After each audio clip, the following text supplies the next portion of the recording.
Are you a forward thinker? Then you need an HR and finance platform that thinks like you do.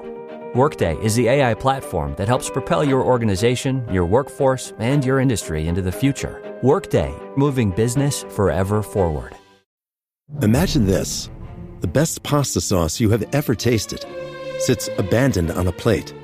Wasted sauce. That is a tragedy. If only you had used Barilla al Bronzo pasta. Its bronze-cut texture holds your sauce and scoops up every last drop. The Italians call that scarpetta. Capture sauce the Italian way. Barilla al Bronzo. Click or tap the banner to find out more. Hey besties, listen up. I have a secret to tell you.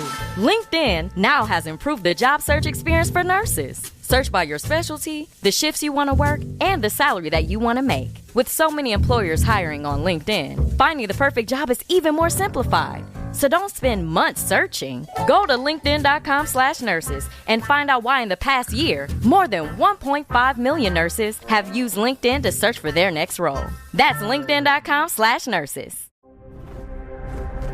EVO. This series contains adult language and depictions of graphic violence. Listener discretion is advised.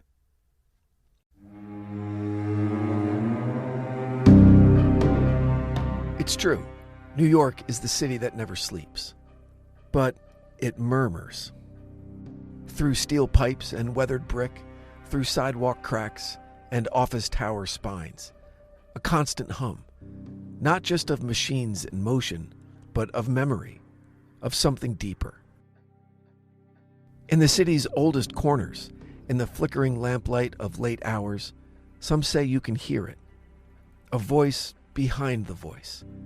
A presence. And those who hear it, those rare souls called sensitive or cursed, depending on who you ask, they call it the whisper grid. The theory surfaced in 1956, tucked inside a forgotten pamphlet written by a psychic named Mira Thane. Her tiny office off East 7th Street looked like any other East Village storefront, except for the sign etched in gold. Spirit frequencies aligned daily. She claimed to have discovered a pattern, a convergence of spiritual energy older than the city itself. According to Thane, Manhattan was built atop an ancient network of Native American spirit paths, particularly those of the Lenape people. When colonists arrived, they erected churches and roads atop those very lines. Later came the Masonic halls, then the first telegraph lines, then subways, and finally the crown jewel, fiber optic cables. Layer after layer, century after century, compressed into a lattice of memory and metal. Thane called this invisible lattice the whisper grid. She believed the city was alive, not metaphorically, but physically. That human trauma, longing, fear, and prayer had imprinted themselves into its infrastructure like grooves on vinyl. But what it broadcast wasn't sound. It was thought. Not her own, but collective. Fugitive impressions seeping up from the bones of the earth, playing on a loop for anyone attuned to hear. People laughed. The New York World Telegram ran a mocking profile titled "The Oracle of Alphabet City." Then Thane vanished. Witnesses saw her one foggy night in 1961 walking barefoot through St. Mark's churchyard, muttering under her breath. Then she was never seen again. Her shoes were found at the base of a lamppost. Her final journal entry read, "The grid is too loud now. They're all talking at once." Welcome back to The Devil Within. You're listening to episode 2 of I Love New York, The Whisper Grid.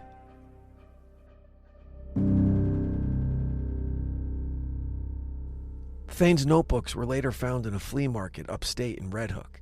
They were filled with sketches of intersections, energy vortices, scratchy maps drawn in lipstick or coal. But what caught the attention of a new generation wasn't her diagrams. It was the list of dates, each matched to strange events. And then something even stranger happened. Others started hearing the voices too. A banker near City Hall who heard his deceased mother's lullaby while crossing Broadway. A mailroom clerk at the New York Times who blacked out for 9 minutes and drew a colonial map from memory. A violinist at Juilliard on the Upper West Side who claimed she could hear the cries of people who died in the Triangle Shirtwaist Fire every year on the same date, same time, same corner. No city official acknowledged the stories. No news outlet followed up. But deep within the population, quiet, hidden, a belief began to grow. Something is transmitting beneath Manhattan. And every now and then, someone tunes in. In 1984, a group of anthropology students at Columbia University picked up Thane's old trail. Led by a doctoral candidate named Laurie Campos, the team sought to remap the Lenape spiritual grid using colonial-era maps and oral histories. Their findings pointed repeatedly to one location: St. Mark's in the Bowery. The church itself was a relic, built in 1799 on top of a Dutch burial ground, which itself was laid over a Lenape sacred site. It was like a nesting doll of the dead. Locals spoke of strange sensations, ears popping at odd intervals, feelings of being watched, whispers in empty corridors. Campos began journaling her own experiences. Quote, "I've had 2 blackouts, both standing by the East Gate. And there's something below the bricks, like a breath." Then came the dreams, places she'd never seen, people she'd never known, colonial wars, immigrant funeral processions, whispered Masonic chants. She feared she was no longer alone inside her own mind. Then on October 12th, she vanished. Her coat was found neatly folded in the garden behind St. Mark's. Nearby, on the old brick wall, someone had scratched 4 faint words: "Grid open, signal strong." Police chalked it up to a mental break. Case closed. But Detective Marcelo DeSantis wasn't buying it. Off the record, he began to dig. And the deeper he looked, the darker it got. 9 other disappearances within 2 blocks of the church in the last 20 years. Different ages, different races, no connections, all gone in autumn. All had visited St. Mark's within 72 hours. All reported strange dreams or hallucinations. Each described the same sensation: a city talking in its sleep. The Campos Journal surfaced again in 2003 in a storage locker auction in Astoria, Queens. It had been annotated in a different hand, with dates reaching into the future, predictive entries, ones that matched later missing persons cases. And the most recent note?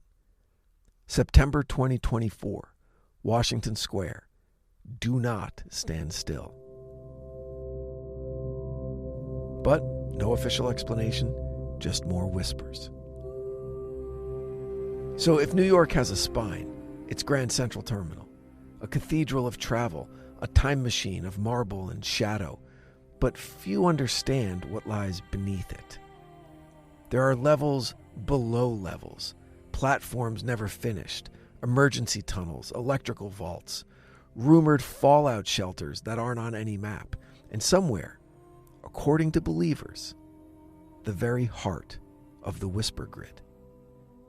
In 1999, an MTA technician named Adil Khoury was preparing signal relay equipment near Track 61 when he picked up what he thought was cross-frequency chatter. Only it wasn't chatter. It was a rhythm. Clicking, tapping, pulsing. He recorded the signal. He analyzed it for days. And then in a letter to a colleague, he wrote, "I've stopped dreaming my own dreams. I see other lives. A fire in 1899, a shipwreck off Battery Park, a woman screaming for her lost son in Yiddish. I don't know these people, but they seem to know me. Corey became withdrawn, paranoid. He boarded up his windows. He covered his mirrors. He claimed to see reflections that weren't his. Then he vanished. Inside his apartment, investigators found one wall covered in subway lines, electrical conduits, and street intersections. Thread linked dozens of pins, many marked with small red dots. At the center was one word: grid. Today, some say the Whisper Grid is no longer just a curiosity. It's active, it's spreading, and it's broadcasting louder than ever. Podcast listeners write in daily. A woman who lost 2 hours on Canal Street. A child who answered a question before it was asked. A man who walked past Grand Central and heard his dead brother's voice say, "Go back." There are warning signs. Sudden chills in warm weather. Street lights that flicker in rhythm. A whine in your ears near certain intersections. Static in your AirPods. If you hear it, don't stop walking. Because the grid is live. And the more you listen, the more it listens back. Have you heard something beneath Manhattan, lost time or memory near the grid lines? Email us at info@evocreative.com.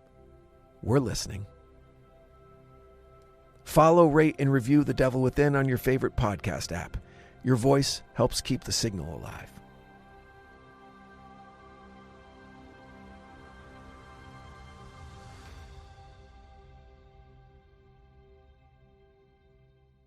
The Disney Plus Hulu Max bundle. It's the ultimate bundle for an unbelievable price. Plans starting at $16.99 a month. Get it and watch Marvel Television's Ironheart on Disney Plus. I want to build something iconic. A new season of The Bear on Hulu. We can make people happy. And The Epic, a Minecraft movie on Max. Anything you can imagine is possible. The Disney Plus Hulu Max bundle. Plans starting at $16.99 a month. All these and more streaming soon. Terms apply. Visit DisneyPlusHuluMaxBundle.com for details. What's worse than an ad interrupting your favorite music or podcast? That uninspired coffee you've been drinking while working, which is why Flavia is elevating your everyday coffee experience. Now you can enjoy cafe-quality beverages like coffee, tea, frothy lattes, and creamy hot chocolate made right in your home office, actual office, or wherever you want to upgrade your mug with bold, delicious flavors. Visit Flavia.com to shop the collection of machines and beverages now. The #1 selling product of its kind with over 20 years of research and innovation. Botox Cosmetic, onabotulinum toxin A, is a prescription medicine used to temporarily make moderate to severe frown lines, crow's feet, and forehead lines look better in adults. Effects of Botox Cosmetic may spread hours to weeks after injection, causing serious symptoms. Alert your doctor right away as difficulty swallowing, speaking, breathing, eye problems, or muscle weakness may be a sign of a life-threatening condition. Patients with these conditions before injection are at highest risk. Don't receive Botox Cosmetic if you have a skin infection. Side effects may include allergic reactions, injection site pain, headache, eyebrow and eyelid drooping, and eyelid swelling. Allergic reactions can include rash, welts, asthma symptoms, and dizziness. Tell your doctor about medical history, muscle or nerve conditions including ALS or Lou Gehrig's disease, myasthenia gravis, or Lambert-Eaton syndrome and medications, including botulinum toxins, as these may increase the risk of serious side effects. For full safety information, visit BotoxCosmetic.com or call 877-351-0300. See for yourself at BotoxCosmetic.com. In golf, precision is everything, on and off the course. PGA of America chose advanced 5G solutions from T-Mobile for Business for smooth operations and seamless transactions. Together, we enhance ticketing and concessions for better fan experiences from gate to green. This is pro-level efficiency. This is PGA of America with T-Mobile for Business. Take your business further at T-Mobile.com/now.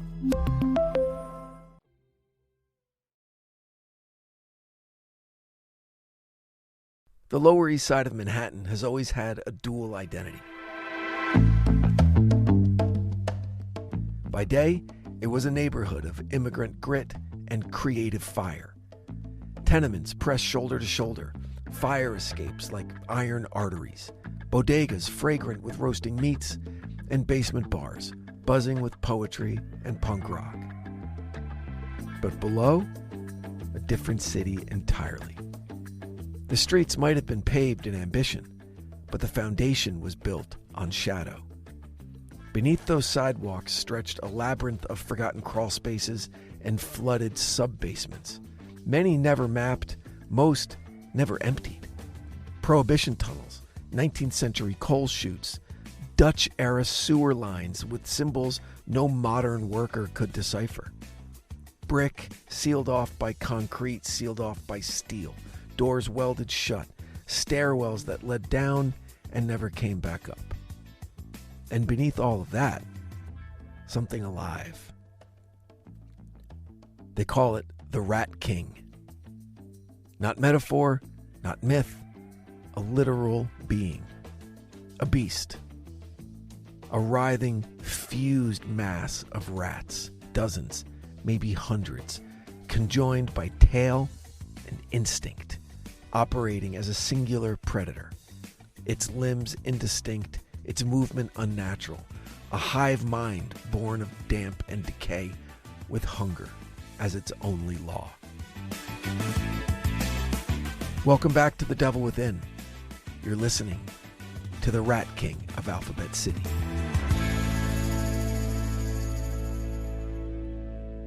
The first documented hint came in 1891 during a flood on Avenue C. As the water receded from the basement of a textile warehouse, workers discovered bones. Not just rats, and not quite human, something in between. The bones were fused in unnatural ways, dozens of tails braided like rope, skulls caved inward, as if from pressure within.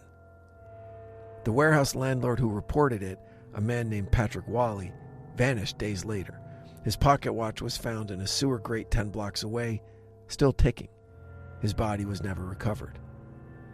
50 years later, the stories returned. In 1943, Isaiah Feldman, superintendent of a tenement on East 3rd, reported low vibrations through the basement floor. Residents heard scratching, not from the ceiling, but from beneath their feet. Light bulbs popped, shadows moved under doorways. Rat traps were ignored. Poison disappeared overnight. And the rats, they were bold now. They didn't flee. They watched. Feldman went downstairs one night with a flashlight. He didn't come back. The police said he fell, busted gas pipe, but the body was mutilated. The coroner called it consistent with chewing, but not by a dog, and not by a rat either. Something else. But it didn't matter. The case was closed. But the whispers had already taken root. By 1951, there were rumors across Avenue B and 6th Street of something beneath the basements. It had many tails and too many eyes. Alphabet City in the 1990s was lawless art. Rent was cheap, buildings were abandoned, electricity was stolen. Squatters ruled 6-story walk-ups. Galleries sprung up overnight and disappeared by morning. Everything was temporary, except the fear. Beneath the paint-peeling walls and candlelit lofts, something older stirred. The Rat King had returned. But this time, it was learning. Tenants in buildings along Avenue A began reporting strange activity. Food left out overnight vanished, plates and all. Trapdoors bolted shut were found pried open. Shadows moved behind radiators, and everywhere, teeth marks. Dozens, small, perfect, precise. In early 1993, Con Edison received a maintenance request from an abandoned print shop near East 5th Street.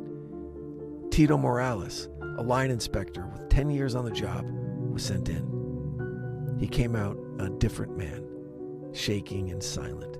It took days for him to speak. His account was simple. It had 10 mouths and 1 mind. It looked at me. It knew me.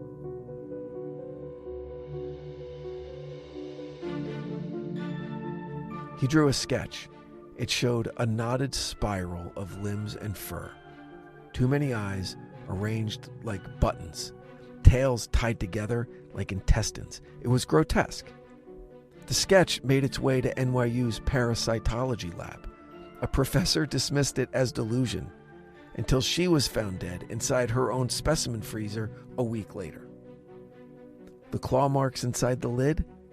Not from her, not from anything listed in her lab. The scratches ran in loops, in circles. Then came the attacks. A toddler was pulled screaming through a floor grate. A golden retriever vanished mid-walk, only its leash remained. Bones turned up behind a vegan cafe on East 7th, stripped clean in under 2 hours. And most terrifying of all, these weren't random. They were tactical. They were planned. A retired sanitation worker swore he saw rats arranging piles into barriers.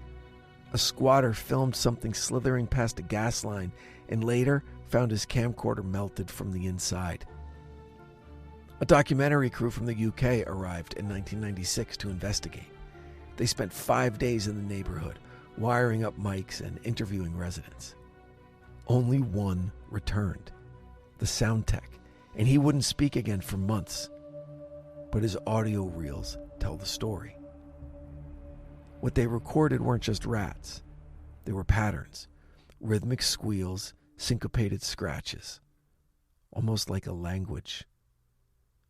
One repeated soundbite echoed every 45 seconds. Shh, it listens. The city took action. On the surface, anyway. Exterminators filled basements with foam and steel. Officials issued vague press statements about rodent resilience. No mention of Morales, no mention of the missing documentary crew. But still, the whispers continued, right along with the disappearances. And something, somewhere in the dark, kept watching. Today, Alphabet City's changed. Glass condos gleam where squatters once slept. Cocktail bars sit atop rebar and ruin. Rent starts at about $4,000 a month, but the legend? That stayed. The Rat King became an urban ghost story. A warning parents gave their kids. A myth tattooed into punk lyrics. But for those who still live close to the bones of the neighborhood, it's something else. It's a presence. In 2019, plumber Dev Patel was dispatched to a brownstone near Avenue B. Routine sewage blockage, standard call. But he never came out. The only trace? His phone. Cracked, flashlight on, found beside an open drain. His final video? Darkness, then breathing, then squeaking. But not like rats. Too many. Perfectly timed, chanting. Then a flash, something massive, a single sideways blinking eye, and teeth that moved like fingers. And then, nothing. The NYPD dismissed it, claimed battery malfunction. Landlord sealed the basement, but the tenants still hear it, beneath the floorboards or in the ductwork. Not scurrying, not scratching, just waiting and listening. Urban explorers have gone looking.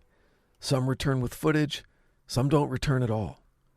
One posted images of a tunnel scratched with symbols. Another described a bone shrine beneath a barber shop, spiraled, arranged, purposeful. A third claimed he was followed out by something that walked on many legs, but only cast one shadow. But the most disturbing part is they're not sure it's still just a beast. Could it be adapting, strategizing, coordinating? There are reports of it using plumbing maps, of disabling cameras, triggering blackouts. One theory suggests it's using the city's data lines, learning through vibrations, learning us. Some believe the Rat King doesn't just want to feed, it wants to replace. That it studies us from below, watches our routines, mimics our patterns, and waits for the right moment, for the signal, for the day it rises. So if you live in Alphabet City, don't go down alone. Don't follow the scratching. And if your lights flicker, run. Because somewhere beneath the concrete, 1,000 tiny eyes blink in unison. And they're already watching you. Have you seen something in the basement? Heard whispers beneath Alphabet City? Email us at info@evocreative.com. We want your stories. Follow, rate, and review The Devil Within wherever you get your podcasts. Your voice helps keep the darkness alive. Thanks for listening. The Devil Within is an EVO production, recorded live at Bel Air Studios in Los Angeles, California. For The Devil Within, I'm Brandon Morgan, your writer and host. Until next time, stay safe out there.